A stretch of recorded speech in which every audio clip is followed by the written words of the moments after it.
Hello and welcome to How to Survive Medical School 101. My name is Dr. Moses Kazivu. This is a series on my YouTube channel where I give you tips on how to excel in medical school. Often people ask me different questions. Well, Moses, how did you study in medical school? How do you manage to get good grades? How do you manage to tutor people? Wait, what? Yeah, that's right. So, how do I get good grades in medical school? Medical school is very challenging, as you already know. If you're a medical student or if you're aiming to get into medical school, this video is right for you because it will help you with the tips on how to survive in medical school, how to remain afloat, and most importantly, how to do this and get very good grades. In this first episode, we'll talk about pretty much how to study. I know, why are you watching a video of a guy on YouTube pretty much asking you or telling you how to study? I mean, haven't you been studying in college? Haven't you been studying in high school? What's so different about medical school? Well, medical school is a whole different ballgame. It does not care who you are. Whether you are Albert Einstein, whether you are Isaac Newton, it doesn't care. It's just a monster that has to be approached in a different way. Now, there are different courses that you obviously take, and this advice goes through across the board. When I got into medical school, I had a bit of a challenge with studying. Initially, there was so much information that was coming in from many different directions. It felt like it was an overwhelming experience. Someone gave me an analogy of how medical school is like. So when you get into the first year of medical school, imagine you're trying to drink water from a tap and you've pretty much opened the tap halfway. It's not so difficult to do, but of course it has some challenges to it. And then second year is like opening the tap full blast and then trying to drink water from there without a cup or anything. Trying to drink water from there, it's a bit sketchy and all that. And then the clinical years are pretty much like it's raining everywhere and you're trying to open your mouth and get as much water into your mouth as possible. So that is why I came up with this YouTube channel to help different medical students across different parts of the country and possibly even the world. We may even reach the world, who knows,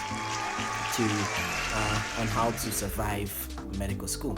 So how exactly did I study in medical school? Well, whatever worked for me will not necessarily work for you, even if you follow it to the bone. Even if you say that I am going to become a mini MK or a mini Moses Kazevu, it's not going to work for you. You need to tailor a plan that's going to be best suited for your needs. So for example, if you are someone who is a visual learner, do well with diagrams.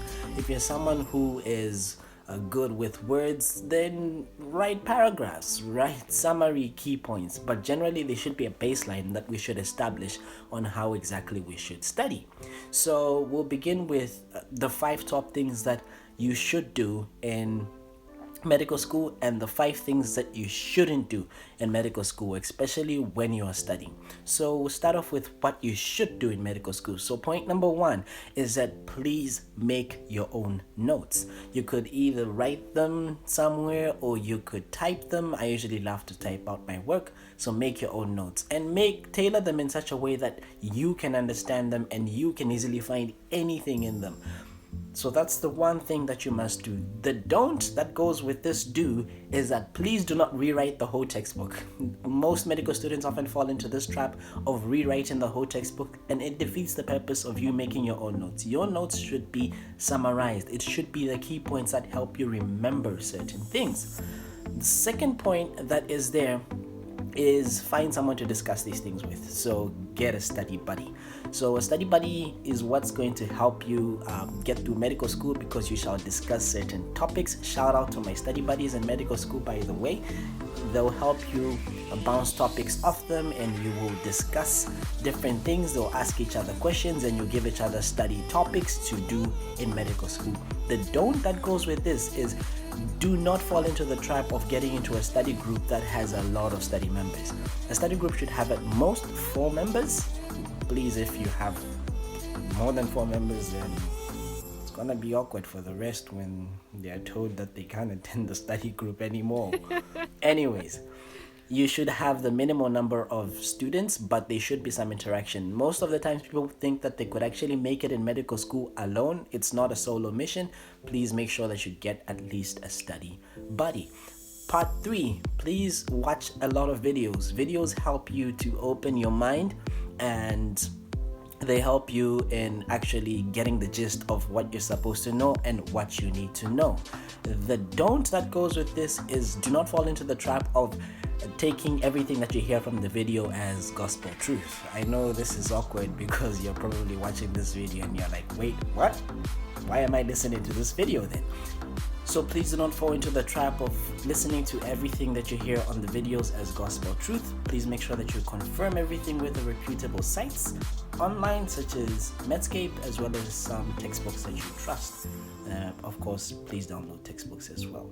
Then point number 4 is those revision notes that you make. Please do make sure that you read them whenever you're in a study buddy session, or you're watching a video, or you're reading it from a textbook. Make sure that you make some notes and combine those notes and actually do read them.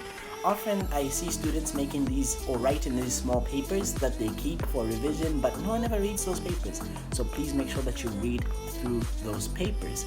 The one trap that, or the downfall of this would be that if you are very slow at making the same revision notes, then it will take up a lot of your time. So make sure that you manage your time very wisely and make a schedule if you have difficulty in managing your time. Then the 5th and final thing that I would advise you is, please pass through some revision past papers or some questions on each topic, because questions help you now focus your reading. Whenever you're going to read a topic and then you go and do questions, then it'll help you remember, or help you actually realize what you don't know and what you need to know, because the brain doesn't know what it doesn't know, kinda. But yeah, so please go through some revision past papers and go through them before you start your study sessions. Go through them after you start your study sessions, because they'll help you with knowing exactly what you need to know. The downfall of this is, please do not make a past paper doctor. What do I mean by a past paper doctor? A doctor that only passes exams. Most of the times you find out that students only memorize answers and don't actually memorize the rationale behind the answers, and that will set you up for a very, very big failure, because once you get into the exam and the question has changed and they give you the same option, you would have memorized that the answer is C, obviously, and then the question would have been changed and you would put C as the answer and you'd get the question wrong. And further down the line, when you start seeing patients, of course, multiple choice and the answers you memorized won't really help you in treating the patients now, will they? So those are the 5 things and the 5 tips that I would want you to actually take in from this episode of How to Survive Medical School 101. If you want to see more videos, please subscribe to the channel, hit the bell icon to get notifications every time I post. Until next time, bye-bye.